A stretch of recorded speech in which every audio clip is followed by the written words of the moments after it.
Fala, meus queridos alunos, professor André Luiz aqui com mais uma videoaula, filosofia aqui para acalentar os nossos corações, nossos intelectos e nossos sentimentos, tá? Vou te convidar aqui para uma passagem, uma viagem dentro do renascimento científico e a filosofia, essa transição que é importante, essa transição que é fundamental e esse entrelace aí entre esses grandes conceitos e autores. Portanto, nós vamos agora aqui, abordar a nossa filosofia no renascimento científico, principalmente. Claro que o renascimento cultural, o professor de história vai falar para ti, ele já vai te dar muito mais base sobre isso, eu só vou aqui acrescentar e te mostrar algumas mudanças nesse processo que são fundamentais. Nós estamos falando do renascimento da ciência, daí o nome renascimento científico, portanto, tá bom? Agora eu quero te convidar e lembrar uma coisa para ti importante, muito importante. Concentração, foco e principalmente compromisso. Isto é extremamente necessário. Então eu conto com a tua consideração e responsabilidade, responsabilidade de teu material, de não perder a atenção e não perder o foco agora que é tão necessário, correto? Então vamos lá, segue o professor aqui, vem comigo. No renascimento científico nós temos aqui, olha, a grande passagem do conhecimento famoso. É aqui dentro do renascimento científico que nós vamos encontrar, tá, grandes autores como Galileu, certo? Galileu, nosso grande estudioso aí das teorias do movimento. Copérnico, o padre Nicolás Copernicus, autor dos grandes livros, né? Estrutura de revolução dos astros celestes, por exemplo, tá certo? E nós temos o nosso querido amigo, tá? Kepler, portanto. Então nós temos três grandes figuras que vão representar essa nova ciência ou a ciência moderna, por assim dizer, Então aqui nós já vamos ter um padrão da ciência moderna. O que é válido também, que meu filho aí acompanhe muito bem, é que nós vamos ter uma grande diferenciação e agora eu vou fazê-la. Preste atenção nessa parte, tenha foco e tenha muito cuidado com o que eu vou fazer agora. Olha só, nós temos aqui um padrão de ciência antiga, certo? Que é bem diferente, vou botar o sinal, bem diferente, do que a gente considera como ciência moderna. Ok? Então agora preste atenção que eu vou traçar algumas diferenças, porque essas diferenças elas são fundamentais para que vocês carreguem elas depois para momentos subsequentes da própria ciência e da própria filosofia, correto? Então veja só, nós precisamos diferenciar estes momentos, ok? Então olha, na ciência antiga nós temos um padrão de especulação. Olha, veja só.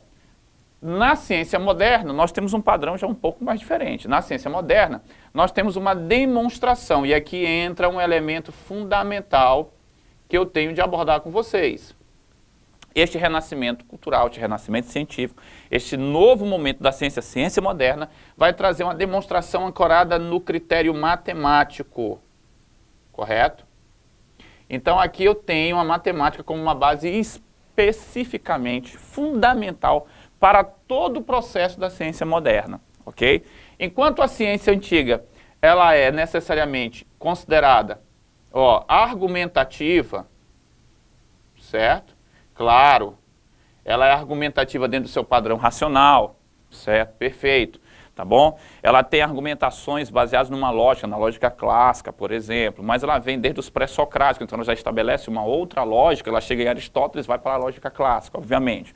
Então, olha só, eu tenho especulação, eu tenho argumentação. Na ciência moderna eu tenho o padrão de demonstração, mas eu tenho a experimentação profissional agora. Olha só, aqui eu tenho o processo de experimentação, que é considerado um processo de experimentação muito mais profissional. O que seria essa profissionalização? Seria o critério de observação e tradução em teoria. Então, aqui, o experimental vindo a partir da observação,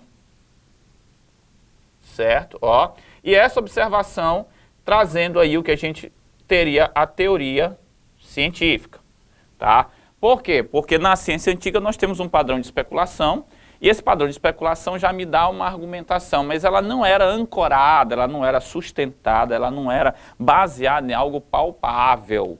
Agora, na ciência moderna, neste padrão de ciência moderna aqui, ele vai ser trazido para as bases de uma observação. A partir desta observação, eu vou conseguir refazer e experimentar, experienciar e, na verdade, simular este fenômeno e, a partir disto, partir para uma demonstração matemática. Então, aqui eu tenho um outro elemento que seria o processo de simulação.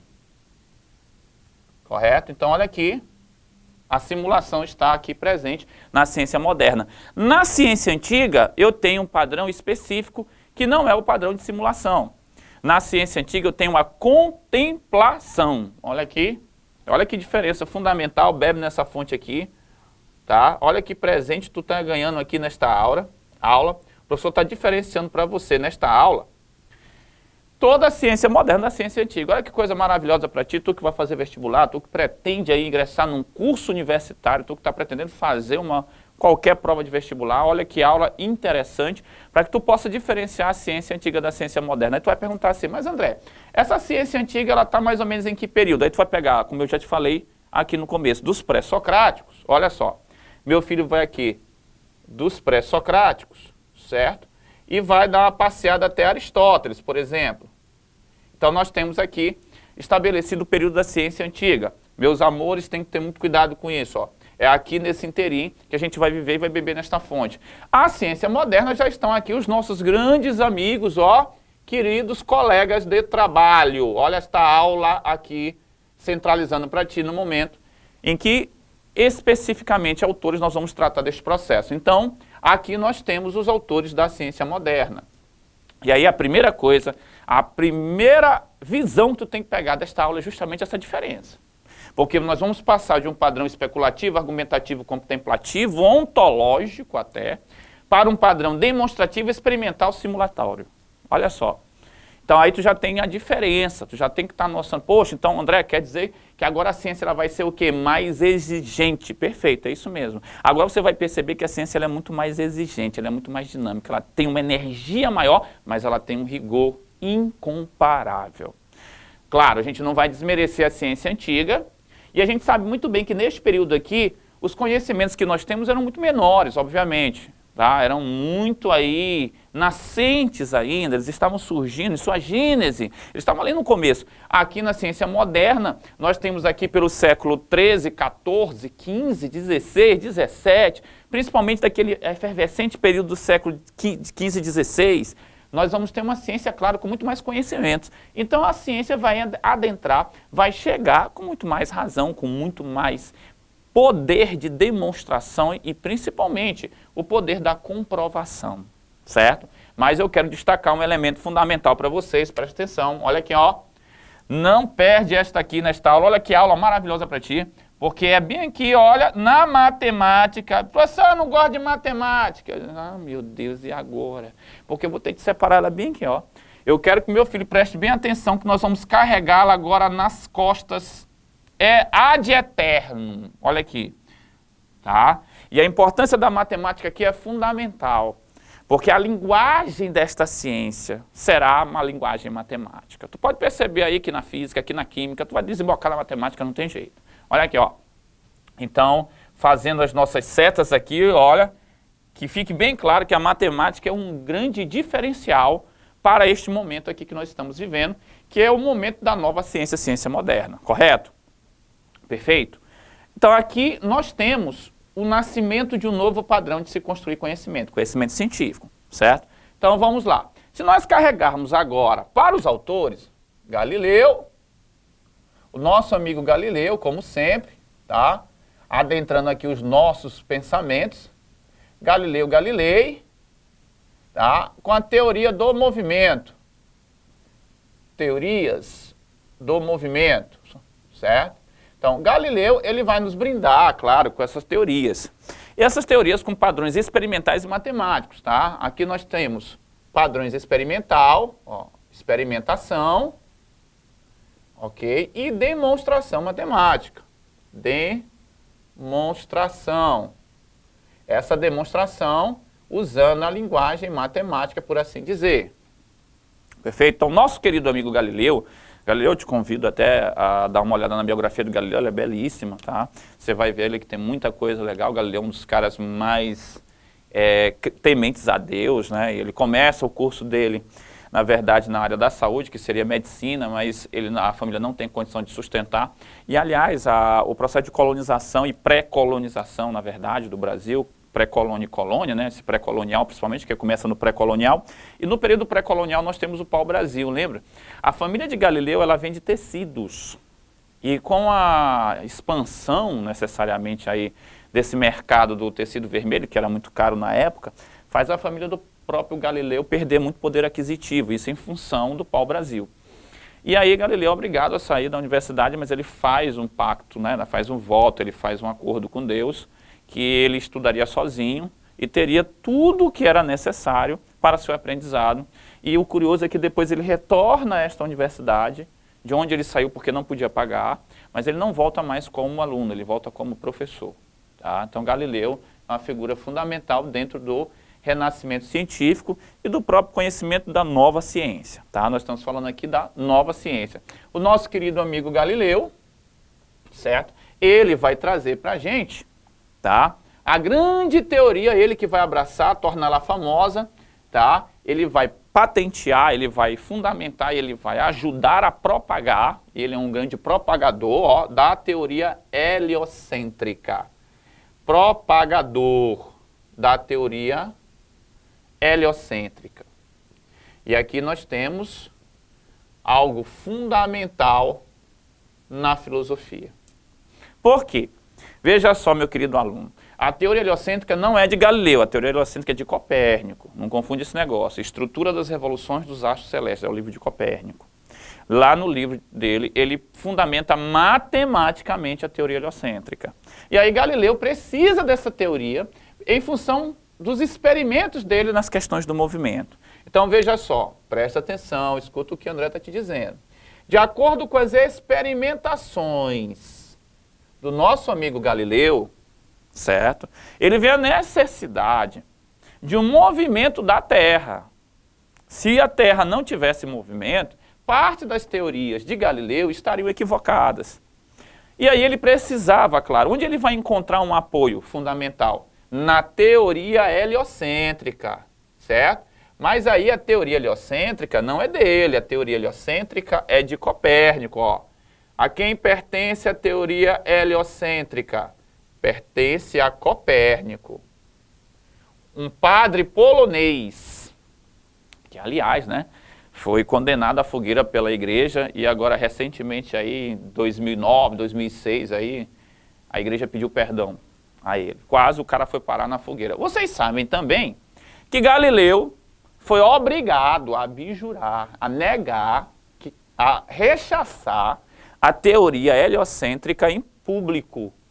Vocês sabem que Galileu foi chamado ao tribunal da Santa Inquisição e ele foi obrigado a dizer que ele não acreditava. Né? Diz a lenda que ao falar que ele não acreditava, ele balançava com a cabeça negativamente, dizendo que, olha, eu estou até dizendo que eu não acredito, mas que isso é verdade, é.